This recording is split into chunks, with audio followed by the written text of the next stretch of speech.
There we go. Welcome to Better another late than never. Welcome to another episode of Mike Sports. I'm your host, Eric, joined as always by Landry. Landry, how are you tonight? I'm enjoying the tardiness. I think we need to be written up for detention. We were not on time tonight due to a coffee run and then technical difficulties, which I probably needed a coffee to solve. Yeah, I feel like the coffee helped us solve the technical difficulties. You know, it wouldn't be a Philly Sports Alliance show without some technical difficulties. So, I mean, we had to make sure it was official. No doubt. Especially for it's the playoffs. It's the playoffs. We are here. The end of college has happened. Championship game. And the real boys of the NFL have retired, and the men are left to fight for the scraps. That's right. We are here to fight for a championship. Will one of our teams fight for a championship, or will it be somebody else? And I have an interesting way that I think we should talk about the teams. Let's talk college football first, knock the national championship game out, and then get into our playoff bracket. Well, the way I look at the college football championship game, it kind of seemed like Georgia was just kind of hang around with Alabama. Like, I don't know, it felt like a really long feeling out process. But once they got to go and late in the game, like Georgia's like – it was one of those cases, the longer they held in the game and they were close, the more they started to feel like, you know what? This isn't a big bad Alabama. We can take this team. Yeah, this definitely was not the best Alabama team out of all the Alabamas. No. But I felt like Alabama losing their receivers I think it doomed them. It gave me old memories of Derrick Henry going out against Clemson, and Clemson pulled off a win on Bama that year. I felt like the same kind of motion started to happen. All of a sudden, Young didn't have the receivers. All of a sudden, he started getting sacked, rushed, hurried. That whole Heisman Trophy, Young did not look the same once his receivers were gone. He had nowhere to go but run, and Georgia was too fast to let him run all over the field. And all I can say is that Nakobe Dean, he would look real good in midnight green. Yeah. Well, hey, and look, Nick Saban even told, the Georgia coach, if anybody listened to the hot mic, towards there at the end of the game, he said, you kicked our ass in the fourth quarter. Well, yeah, and that's what happened. That is what happened. Georgia took over the fourth quarter. Mm-hmm. I will go on the record saying if Alabama's receivers had been in the game, I do not think that game would have ended up like that.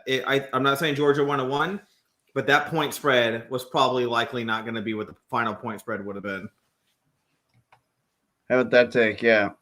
Sorry, let me try and leave that there. Yeah. And to Christopher's comment, the bear has now been poked. You've now pissed off a team that thinks they've got away from them.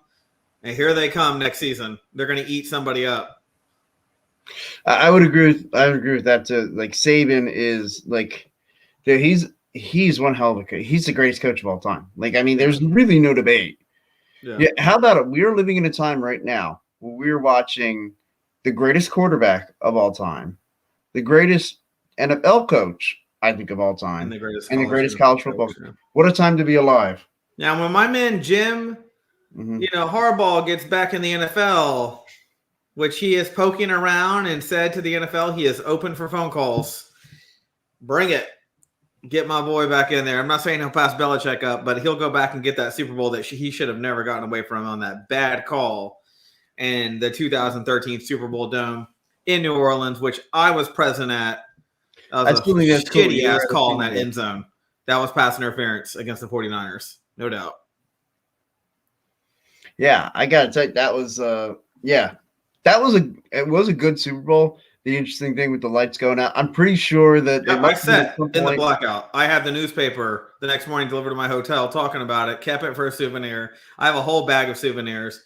Yeah, it's technically the longest Super Bowl in Super Bowl history now due to the blackout. Yeah.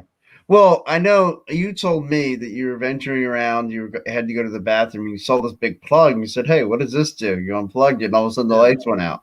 Yeah, so and it was weird because I was in the bathroom stall, and George Michael was in the other one. And I ran out of there with my life.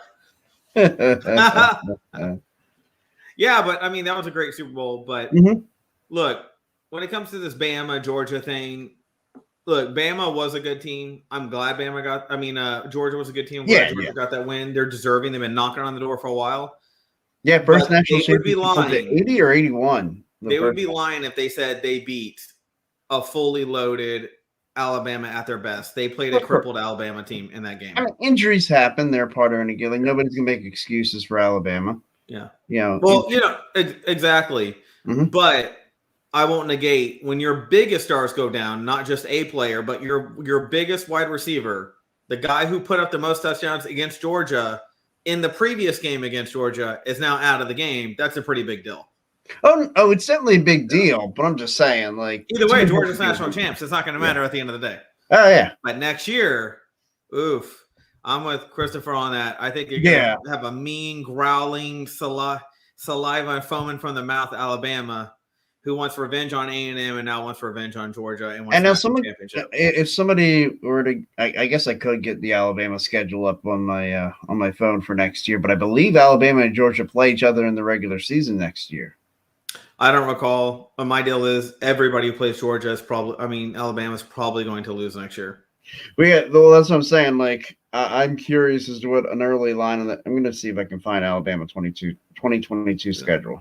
And look, we now know that we're playing in a league because the SEC has grown and become competitive. That one loss, and you can still make it to the playoffs and still get to the championship game. 2 teams did it this year with 2 losses. You know, the Nebraskas and the Miamis and the Ohio States, the undefeateds of the 90s. We may not see that on a regular basis anymore. We're not looking at 13-0 teams anymore. We're looking at 13-1 teams now, probably. Yeah. All right. Why is it Alabama football schedule? I don't want Alabama basketball schedule. Now, here's the deal. Georgia also has more players leaving the team than Bama. Bama's going to have more of their players left over after this year. Yeah. Another reason why Bama will be closer to repeating a national championship appearance. Alabama football schedule 20. Yeah, thank you. That's what I want. Man, me and Google, sometimes we like to fight. I know this makes for compelling YouTube video. Yeah, me searching for the Alabama schedule. Well, let's just get on the NFL playoffs. I think let's see. We agree on the college scenario there. Yeah, I definitely think we do. Do they not play? No, they don't play Georgia next year. Okay. In the regular season. Well, that makes the SEC championship all that more valuable if they don't. Yeah, I certainly hope it's Georgia, Alabama next year in the SEC title game again. Yeah. So yeah, I think you're right. We definitely agreed on the college football scenario. Like, again, kudos to Georgia, first national title since, what was it, 80 or 81? Yeah, either way, it was 31 years or something like that. I thought it was 41. Yeah, you're right. It's 41. Yeah, it is 41. Yeah, so congratulations to them. Well deserved. And watch out for the Alabama Revenge Tour next year. So yeah, let's get into the NFL playoffs. Okay. Let's start right. Let's see. I wanted to go just in order for the NFL schedule. Do you have that in front of you? I do not. I usually rely on you for the NFL schedule. Okay, I can. You want me to bring mine up? I got it. So Bengals Raiders at 4:30 on Saturday. Okay, so here's how I'm going to take a special approach to the playoff bracket. Yeah. And I'm not saying this is exactly how it goes. I'm saying if you had to look at it this way, what do you think? Mm-hmm. I'm going to go with the best quarterback of each game is the team that's going to win. Okay. And look, I think it's a sound strategy. Yeah, I think and of course, the reason it could be completely wrong is if the defense shows up and just destroys the offense, obviously. Sure. So in that game, I think Burrow is the better quarterback. So I see the Bengals beating the Raiders. And I agree with you, and I think for the same reason. Yeah. Okay. What we got next? All right. Bills, Patriots. And this would be another case where the better quarterback is Josh Allen. Is that Josh Allen? I'm picking the Bills because I think Josh Allen is a better quarterback than Mac Jones. At this stage, Mac Jones is still developing. I'll leave the verdict out for him for a while. Oh, sure. But the better quarterback right now is definitely Josh Allen. Josh Allen, no doubt. Yeah. All right. Do we want to skip our teams and do them last, or? No, let's just knock it. We're in the AFC right now. Let's just go one more AFC game. Steelers, Chiefs. Okay, Steelers, Chiefs. The better quarterback is Patrick Mahomes. I'll take the Chiefs. Yeah, Ben came out today. I don't know if you saw his quote. Oh, yeah. We don't stand a chance. I think he said that directly to send a message. One, with the way maybe the guys are practicing. It better be sarcasm. Otherwise, boy, you should have just retired and put your backup in for this game. Well, I think he just wanted to light a fire under his team. It's like, oh man, this guy's saying like what we're doing, the way we're approaching this thing, we don't have a chance. I mean, they're 12.5-point underdogs right now. Like, I generally don't like to take anybody double-digit underdogs in the playoffs. Yeah. Or I typically don't like to take double-digit favorites in the playoffs because I feel like everybody is supposed to be at least pretty even. Look, I'm going to go with Ben Roethlisberger. They don't stand a chance. I got Chiefs. All right. Yeah. So, if both of those predictions are true, or I'm sorry, all three of those predictions are true, I mean, you got that. That would put Josh Burrow versus the Tennessee Titans and the Bills versus the Chiefs. In those two games, who are your best quarterbacks?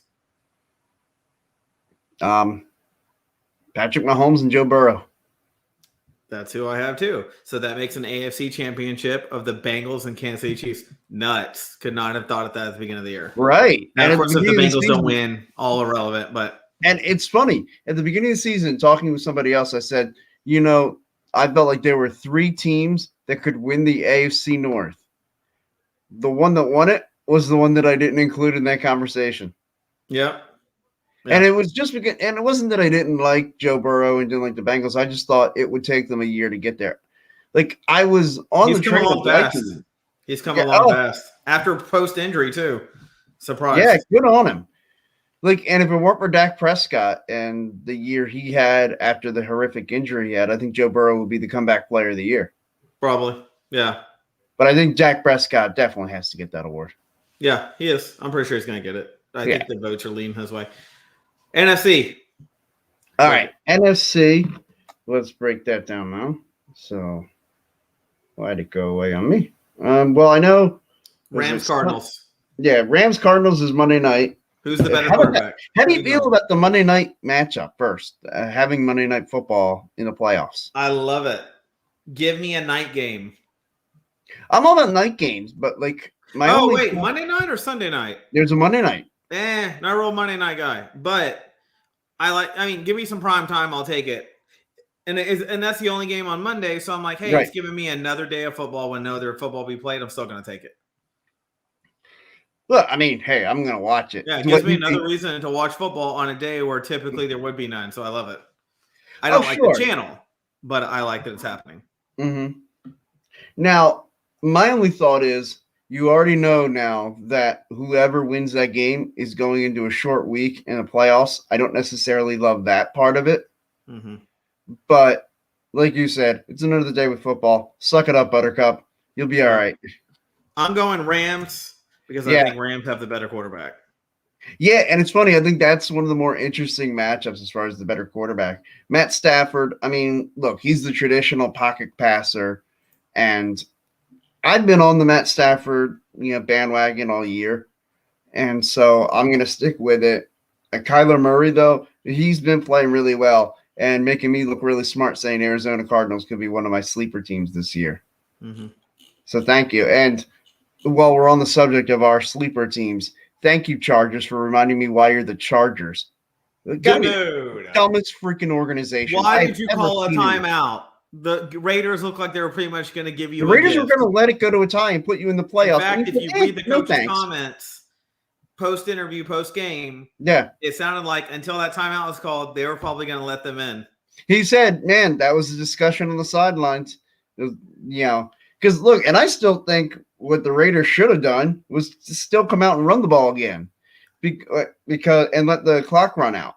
Yeah. Because look, you get a blocked field goal there, and it gets run back for a touchdown, and all of a sudden you're out of the playoffs. Look, and I don't know what the rules are. You have no responsibility to the Pittsburgh. But I probably would have told Carr, hey, after you throw a ball, run by their head coach on the sideline and go, you're going to the playoffs. Yeah. And hum something to make sure they don't try to do anything stupid. I couldn't believe that call. That was bonehead. Herbert had put an excellent comeback package together. I think the whole team looked at the head coach and it was like, what the fuck were you thinking? I mean, look, that's got to be one of the reason why the Chargers are not in the playoffs is because of their coach. Like, plain and simple. Yep. Like, and He wanted, like, his whole thing all year was talked about. He wanted to be aggressive. Dude, there's a difference between being aggressive and being stupid. Look, and we weren't even on the field. We weren't even involved in the game right. other than a spectator. And we saw that the Raiders were looking like they were trying to give the Chargers that chance. So how the hell did they not know that on the coaching staff? Right. And how you not – to me, I'm forcing their hand. If I'm the Chargers, I'm forcing the Raiders' hand. You've got to make the decision. I'm not going to call the timeout and give you time to think about what you want to do. Yeah. I'm going to make you make that decision. I'm just going to let you show me. And the Raiders were showing you, dude, we're running the ball at play after play. And I mean, play. there was we're not going out of bounds. Did you see the Steeler fan in the stands at the game? I did. That was hilarious. You know, the Raiders weren't going out of bounds. They were running up the middle. They were trying to show you we're just going to melt the clock away. And how do you, as the Chargers, not say, all right, let's go to the playoffs? I mean, even if I wasn't sure, I'd go, well, hell, I'd rather know 100% than jinx it. So I'm just going to let them, even if they're going to score a touchdown, at least I knew because they scored the touchdown. I mean, it's not like you were going to get the ball back and win that game. No. At that point, you knew you were either tying or you were losing. They're going to run the score out or they're going to score. So either you're going or you're not, and it's in the Raiders' hands. So let the Raiders tell you what the plan is. Right, because like you said, at that point, you weren't getting the ball back. They were going to get a chance to kick that field goal. Yeah. So why not see if they were going to let you in the clock to a point to where they could line up and kick a field goal, or they were going to run it and let the clock expire, and that be game. That's the thing. Dude. Like, I think once it became like a reasonable field goal, like a 45-yard field goal, I think the Raiders felt like, all right, well, now we just kind of owe it to the league to go out there and do it. Yeah. Like, because otherwise, I think they were going to say 50-plus yard field goal. Well, heck, if we miss it and like if we don't run all the time out, they get a chance to line up and maybe kick a 60-yard field goal and win this thing. Yeah. So, well, look, that's game. I'm going Rams in this game. I think the Rams are going to take the Cardinals. I don't really know what the score difference will be, but I think the Rams have the edge. I find the coaching and the team overall in current state playing better football than the Cardinals. Agreed. I mean, I like Sean McVay more than I like Cliff Kingsbury. I like Sam Bradford, Matt Stafford. Excuse me. I love doing that too. I know you did it last time too.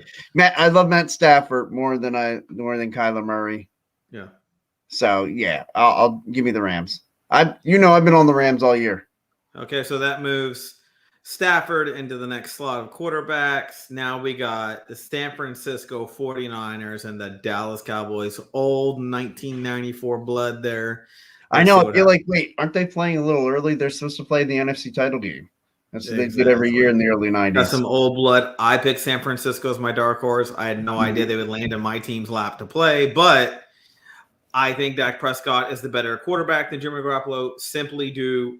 I think Garoppolo has a higher ceiling as far as passing, but where Dak takes Garoppolo down as far as who's the better quarterback is Dak is mobile. Garoppolo is not. So I'm going to go with Dak Prescott and the Cowboys moving forward in that game. Like you asked the question, we were going to base this all on who the better quarterback was, and so that's why Dak Prescott is the better quarterback of the two. Here's my concern with the Cowboys and why I'm worried about them all playoffs. Zeke is not 100%. For those that don't know, he's been playing with a knee injury since game 2 that has never healed right. The doctors told him it's better to play with it like it is and do surgery on it. So he's been playing with it, and he clearly does not look the same to me. Now you have Pollard and Clement coming in and doing some backup running and whatnot. But either way, to me, Zeke looks like a liability. To me, all he's doing is getting like 1 yard at a time. He really doesn't look like he needs to be in the game to me. That's my opinion. I think you guys should rely more on Tony Pollard. 100%. 100%. Yeah. Tony Pollard hits the hole hard, and he's faster than Zeke. Doesn't have as much power, but if you give him a little space, he's gonna get a couple more yards than Zeke right now in current stage. So that's the liability. I'm still going to go with the Cowboys in this game, though. Well, like you said, on the quarterback, I would have to agree with you, Dak Prescott, and that would mean the Cowboys moving forward. Overall, I still think, man, if you measure out the 53-man roster, I think San Francisco's got a better roster than Dallas. Not by much, but I like their roster construction, and I'll take Kyle Shanahan over Mike McCarthy. Being that, here's my deal. To me, the Cowboys have a weakness that I don't talk about often, but their weakness is mobile quarterbacks. That's why I think we're going to destroy the 49ers, actually. You give us a pocket passer and we're going to eat you alive. Pocket passers don't do well against the Cowboys. Running teams do, a la the Cardinals, etc. We have a problem. Our defense is designed for that quarterback to sit, and we just screw you up, and Parsons is all over the field messing everything up for you, and you're in that pocket, and we collapse it. When you have a mobile quarterback, we're a completely different defense. And we're also in the NFC East, we're dominant. Outside of the NFC East, we're 6-5. So there's some things to note there. I think we can beat the Niners because of pocket passing. Parsons will be back from COVID in this game. I think he's going to come back flying because he's just that type of character. Oh, yeah. I think this is actually going to be a convincing win for the Cowboys. I don't think this is going to be a close game. I think this is going to be a 14-point game, Cowboys. Okay. And that's because the Cowboys are going to win and cover. Just because of Parsons, I think is the reason why that happens. Okay. I actually think San Francisco is going to win this game. Okay. But like you said, the better quarterback is Dak Prescott. And I guess I'm going against the logic here of the better quarterback. Well, look, I would say the 49ers have superior coaching over us. I think Shanahan's better coach. Well, that's the thing. McCarthy. Like every other thing I measure out. Like so there's some quality there. Where there's not a quality to me is Micah Parsons and CeeDee Lamb and Cooper. Those guys will see. What I look forward to seeing is Micah Parsons chasing after like Deebo Samuel. Mm-hmm. Like I look forward to that matchup. We'll see. I think Parsons being off a week, he's not the guy that comes back starting rusty. He's the guy that's 100%, and he's going to be even healthier now to me. So he's being his youth. That brings us to the Philadelphia Eagles and good old Brady. Beat you in one Super Bowl. You beat him in one. The tiebreaker is upon us. Well, I mean, look, as far as who's the better quarterback, even though I have become a huge believer in Jalen Hurts. Carson Wentz is good, man. Oh, yeah. He is good. He had a terrible week this past week in a game that could have made all of that irrelevant with the Still Colts. Not enough to save Brian Flores' job, but whatever. But yeah, I do think Tampa is going to win this game. Convincingly, or you think it's going to be a tight game? I think it'll be tight. I think it'll be tight going into the fourth quarter. I think it pull away. I think they'll pull away in the fourth quarter. I just think the Eagles are going to have trouble running the ball. One thing they're going to have to do is when they see Vita Vea, the defensive tackle for the Tampa Bay Buccaneers, go onto the sidelines, they better go. That's when they better run the ball. They better run, hurry up, and don't substitute. Don't let Vita Vea get back on the field. Get those yards wise off the field. Exactly. Yeah, 100%. I got Tampa Bay in this game. I don't even think it'll be close. I think Tampa Bay. And the reason I'm saying this is because Tampa Bay would play the Cowboys next, and I think Tampa Bay will beat the Cowboys as well. Yeah, I mean, look, I do think Tampa's going to win. And I guess in my scenario, I have San Francisco would go to San Francisco would go to Green Bay. So, yeah, right. Tampa and Tampa and sort of the Rams will play each other. Yeah, it'd be Tampa and Rams and Green Bay. Would who Green Bay be against? Green Bay, my scenario would say San Francisco. Yeah, they'd be against the Niners.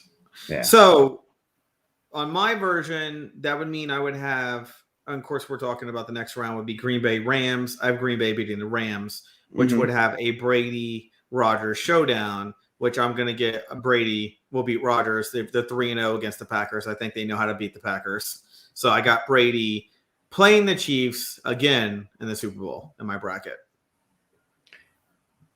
Yeah, I'm gonna have Brady and the Bucs advance past the Rams. I mean, again, you know how much I love Stafford, but but Tom Brady, San Fran and Green Bay. Who do you got advancing out of that? Green Bay. Okay, so you have the same matchup, but who do you picking out of the Tampa Bay Green Bay matchup? That's where you might. I have the Packers. Okay, this is one of those things I don't think. They're going to be able to contain Rodgers very well. And Devontae Adams, I feel like he's just uncoverable. Like, I feel like he's even a bigger key than Rodgers is. Just my concern with Tampa Bay is the Antonio Brown piece has now been removed, fired, torched, whatever you want to call it. I don't know what that offense looks like now with that piece out of the puzzle. I don't. That know. is my concern as well. Yeah. I don't know how that works. And if obviously they look sloppy against the Eagles because of that, well, then I'm going to show some concern and probably lean more Green Bay. But right now, as is, the only thing that could change this up to me is if I see the Cowboys beat Tampa Bay, which we match up well against Tampa Bay. Again, a pocket passer. That's why we had a 1-point game in the opening season. And I still say, if you get the Tom Brady, it's almost like he's now just like he just doesn't want to get hit. And we did in the first game against them. We lost by a point. Now, look, a whole season's gone by. Teams are a little bit better, but the Cowboys are also better than they were in the beginning game too. So we're going to find out what's Brady doesn't want to get hit. I feel like he'll throw some – like he's had some bad interceptions in games. Heck, last year in the NFC title game against Green Bay, he threw a couple interceptions. Yeah. And what's weird is Brady's interceptions – I guess it's cliche to say it, are always uncharacteristic because you just don't think about Brady. But it's the way his interceptions go sometimes you're like, what? Like, they don't even make sense how he gets intercepted. And the only thing I can think of is his wide receivers just bust their route, screw it, and he ends up throwing to the wrong spot and it gets yanked. I don't really see Brady very often just toss it in the other team's hands. Tom Brady, now obviously, has the most playoff appearances of any quarterback in NFL history. 45 and 45 playoff games. The next closest. How old is he?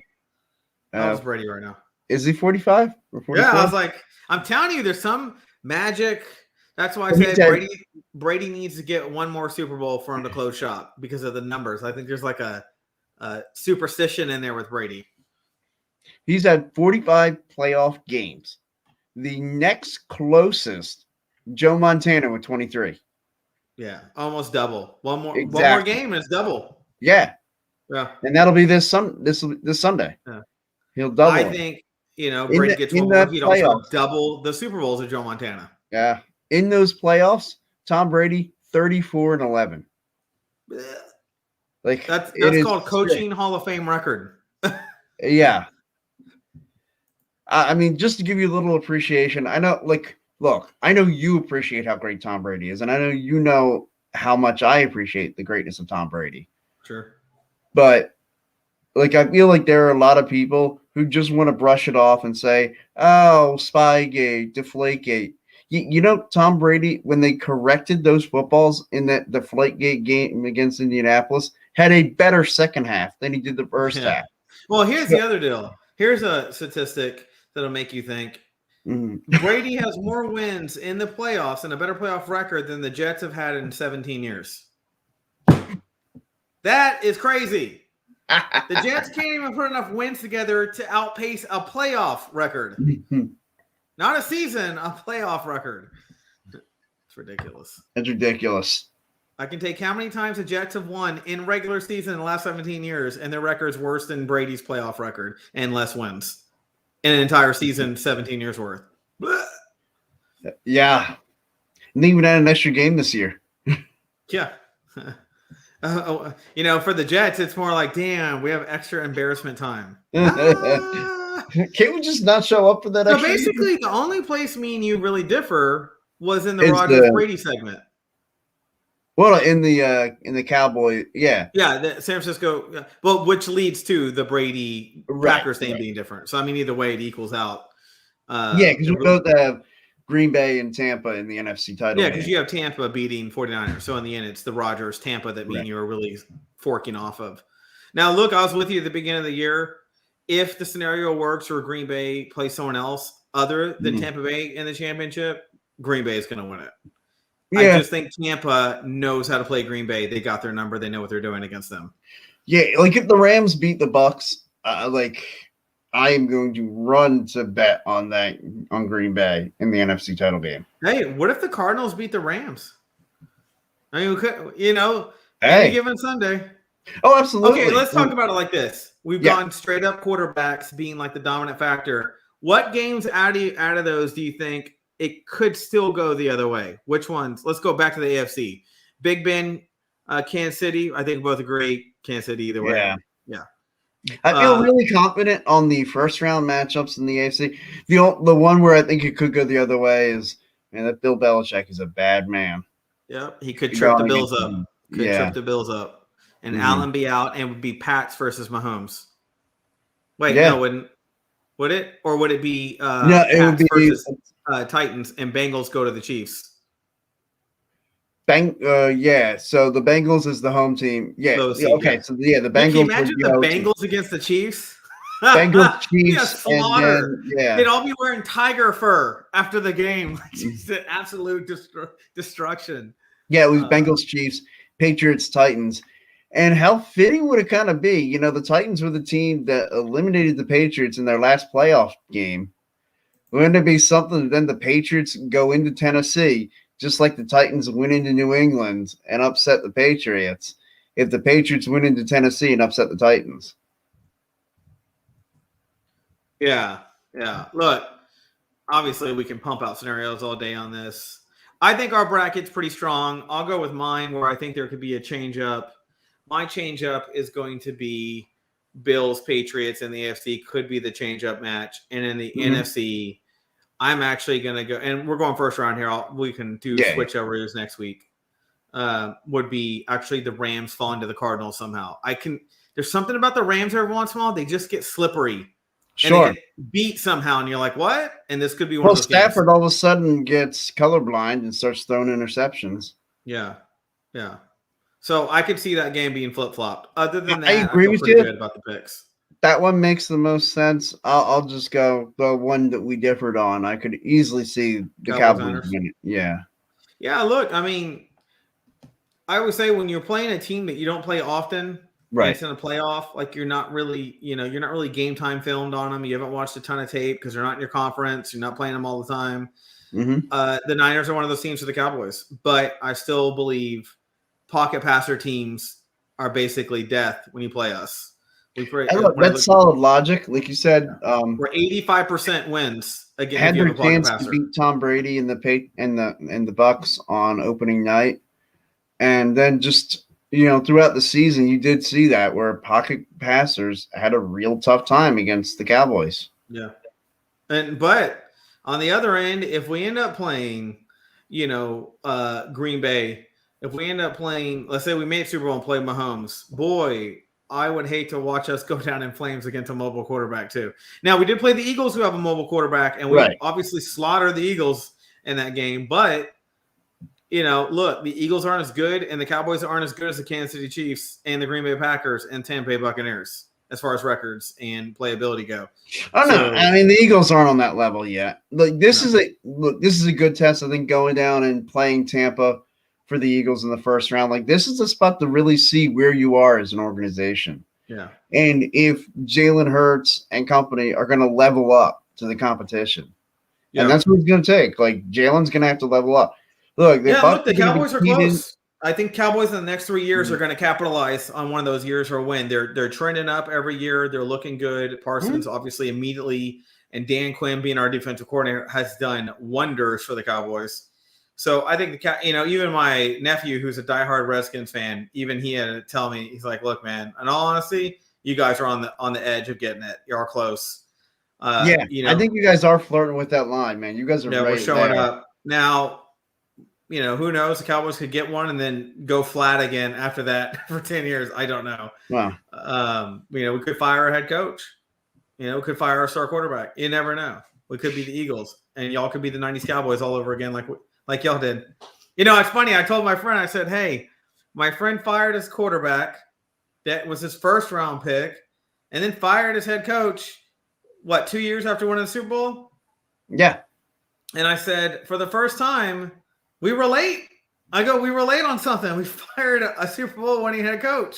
I never thought I'd see the Eagles pull the Cowboys, and they did. History was not avoided. You think you would see the reason to know history is so you're not doomed to repeat it. Oh, the Eagles didn't learn from it. Yeah. And so it doesn't look like Sirianni's a Barry Switzer. Yeah, no doubt. So speaking of coaching firing, let me go down the list of who I got that I know has been fired. Yeah. I got Joe Judge of the Giants. No surprise there. No surprise. That. I'm actually surprised they waited as long as they did. Yeah, look, I'm a big fan of you might as well wait until the season's over. I don't get the whole one game. You know, I mean, like, because normally it's that Monday after the season, you go ahead and fire your coach. Yeah. The Giants fired Gettleman, the GM, and then it was like a couple days later, they're like, wait, what are we doing here? Why are we going to hire a GM who's going to come in here and have to decide on the coach? We already know this coach is awful and we need him out of here, so they went ahead and fired him. Yeah. And then we got Vic Fangio, Denver Broncos. No surprise there. Yeah. The surprise I didn't see coming was Brian Flores. Yeah, that's stupid. Yeah, that was a weird move. And here's why it bothers me. Mm-hmm. When I read into the GM and the coaches' comments towards each other, the GM stated Brian Flores is hard to work with. He's a difficult person. Okay. Brian Flores seemed a little bitter towards the whole thing. And I was like, you know why he's bitter? It came down to one decision if you paid attention to what happened between Flores and the GM. Brian Flores wanted Herbert, and the GM wanted Tua.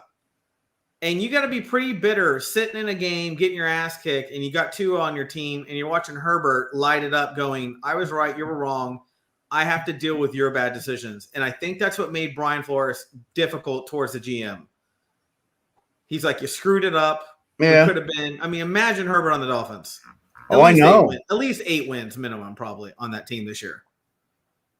Well, I mean, they won 9 games this year. They went 9-8 Miami. Yeah, no, but what I'm saying is some of those games that they got slaughtered, those games probably would have come down to a 50-50 chance. They would have got the 8 to 9 wins regardless. You give Herbert and you have a chance in all those games that you got your ass kicked. Pretty good. I mean, the Dolphins lost some games by 29 points. I mean, there were some absolute slaughters in their schedule. I think Herbert's the guy that would have Jaguars their first win of the year. Yeah, exactly. Yeah. So I think that was a bad hire. You obviously agree. Matt Nagy out. No surprise there. Yeah, no surprise. We weren't sure on Mike Zimmer, but he's out. Yeah. I mean, I guess, you lose a big game you had to have because your quarterback wasn't there. Yeah, because of the COVID stuff. I mean. Well, look, I think Mike Zimmer, unfortunately to me, is kind of in the Tony Dungy stage was with the Buccaneers. They looked at you and said, you're a good coach. You're not a bad coach. You've kept us relevant. But for some reason, you're not talented enough to get over that hump of being good enough. We need someone to make us great. And I think they said he's hit his ceiling as far as he can take the Vikings. It's time to move on. Not that he did bad with the Vikings. It's that we've gone as far as we can go with you. Yeah, and I always feel like the hardest thing to do is to go from good to great. You see a lot of teams every year that, they were poor the year before, they come out and all of a sudden they look good and you're like, oh wow, that's a good football team there. Yeah. And then how many times do you see the regression the next year? So I feel like it's harder to go, it's easier to go from bad to good than good to great. And I feel like that's what happened in Minnesota.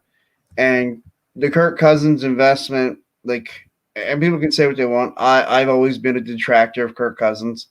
I don't feel like he's brought anything to the table there. And again, I don't want to get into the, whether or not people should be vaccinated or whatnot. But to me, when you're the quarterback of a football team, you have a responsibility to those guys in that locker room. And I know he could have gotten sick, whether he had gotten vaccinated or not. But the fact that he wasn't vaccinated meant he couldn't come off the list in time for him to participate in the most important game of their season. And look, that loss, make no mistake about it, that loss and being eliminated from the playoffs cost Mike Zimmer his job. Yep, no doubt. 100%. Well, so right now we are in the seat predicting the Super Bowl, obviously. You've got your prediction. You think we're looking at a Green Bay Chiefs. Right now I have Bucs Chiefs repeat. So obviously every week could be we're right on target or one of our picks toast our outcome. Hey, my Eagles could toast your Super Bowl pick. Yeah, they could. Hey, you never know. We could both beat everybody and we end up playing each other again. That'd be fantastic. I'd be down for that. That means NFC title game, Eagles, Cowboys. We go to Texas Stadium, shock the world. Yeah, it'd be crazy. Yeah. And then Michael Irvin would show up, he'd trip, hit his head, and the Eagles fans would cheer. Then it gives us all the vigor we need to dominate y'all by 50 points again. And then Santa Claus comes out of nowhere, tackles you guys at the one, but still gets beat by Eagles fans. Somehow they Herman shows up, obliterates everybody in a blind rage. This sounds like a reasonable expectation for a football That's game. all we got, and we're only a couple of ways knowing from having a lot of our answers to where we're going to stand. This is going to be a good week of football. Oh, this is going to be a fun week. I love wild card week. Divisional week's the best week of football because you have all the best teams playing. Yeah. But wild card weekend, a lot of fun. How cool is it? We're going to have the triple header Sunday after a double header Saturday, and then a Monday night football. It's just, hey, it's the playoffs, man. Don't think about it, but in a few weeks, we're going to be sitting here being like, man, how much longer till football? Yeah, no doubt. I mean, we're a month away, 4 weeks away from being like football's over a whole another year till we sign on and even talk about anything interesting on the show again. Well, I mean, look, we'll talk about the combine. We'll talk about free agency. Yeah, I mean, we pretty much, for the Eagle Cowboy fans out there, we end up going all Eagles Cowboys during the summer. Yeah. I mean, basically when it's not football season, this is basically just an Eagles and Cowboys show. Yeah, pretty much. I mean, we try to dabble in if we see some news from other teams. But the only thing I'd say would probably be relevant is obviously any last minute trades, the draft, and any big coaching pickups will be covered. Oh yeah, we'll definitely get it. We'll get into we'll analyze every coaching hire. And next week will be a good opportunity for us we'll have the official probably coaches who are out list. I'm sure there's a couple more to come. And we'll be able to predict. Yeah, there's usually one or two outliers that. Yeah, and this is interesting. I saw this today. I find this very interesting before we get off the show. Yeah. The Denver Broncos have reached out to 2 offensive coaches of Green Bay. I wonder why they're going for Green Bay coaches. Because Aaron Rodgers. Aaron Rodgers could be coming to Denver after this season. Oh, I definitely think there's a very good chance that happens. Yeah. If the Packers don't win the Super Bowl, I think that you've seen the last of Aaron Rodgers in Green Bay. If they win it, I do think there's a chance that Rodgers would say, man, we've got something special here. Why don't I just come back and finish it out one more year, see if I can repeat. He will have already gotten. Yeah, if they win a Super Bowl, he would be stupid to leave. If they don't, and he thinks he can go, and his main receiver's contract's up this year too. He can go right. I can Denver. That being a case where they try to go in a package deal somewhere. Yeah, it's going to be like Gronkowski jumping over to the Bucs. All over again. Rodgers is going to pull a Manning and a Brady. Look, right now they're the 3 pinnacle quarterbacks in NFL history right now. That everybody pays attention to, and they all could make similar moves and be smart at the end of the season and be in control of the rest of their career. Well, if you think about it, it's actually be the 4th guy who did that. Yeah, not recent. Joe Montana. Oh, the Kansas City Chiefs? Yeah. I forgot about those days, man. Everybody remembers it. All I remember is Joe Montana and BVD underwear. I don't even remember that dude playing football anymore. Every commercial is BVD underwear. BVD underwear. I'm like, oh my God, you're making me think of my dad. I don't want to pay attention to who you are anymore. Anyways, that's all we got. All right, everybody. Have a great night. Enjoy and great weekend. Enjoy football. See you next week. Catch you on the flip side. Yeah, man.